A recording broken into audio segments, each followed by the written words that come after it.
பாகிஸ்தான் என்ற எண்ண ஓட்டம் 1940 முஸ்லீம் லீக் மேடைகளில் வெளிப்பட்டாலும் அதற்கு 10 ஆண்டுகளுக்கு முன்பாகவே கவிஞர் முகமது இக்பால் என்பவரால் பாகிஸ்தான் என்ற சொல் சிந்திக்கப்பட்டது.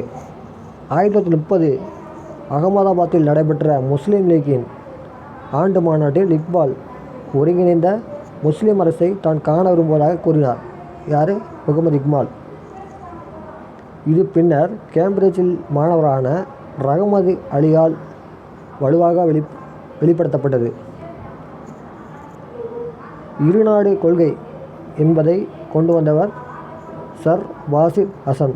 இருநாடு கொள்கை சர் வாசிர் ஹசன் 1937 நடைபெற்ற பம்பாய் லீக் மாநாட்டில் தனது தலைமை உரையில் குறிப்பிட்டார். இப்பரந்த கண்டத்தில் வாழும் இந்துக்களும் முஸ்லீம்களும் 2 சமூகங்கள் அல்ல, ஆனால் பல வழிகளில் இரு நாட்டாகவே கருத வேண்டும் என்று கூறியவர் சர் வாசிர் ஹசன். இது முக்கியமான கூற்று.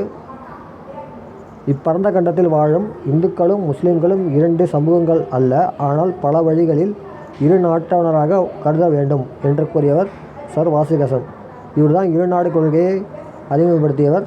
அதேபோல்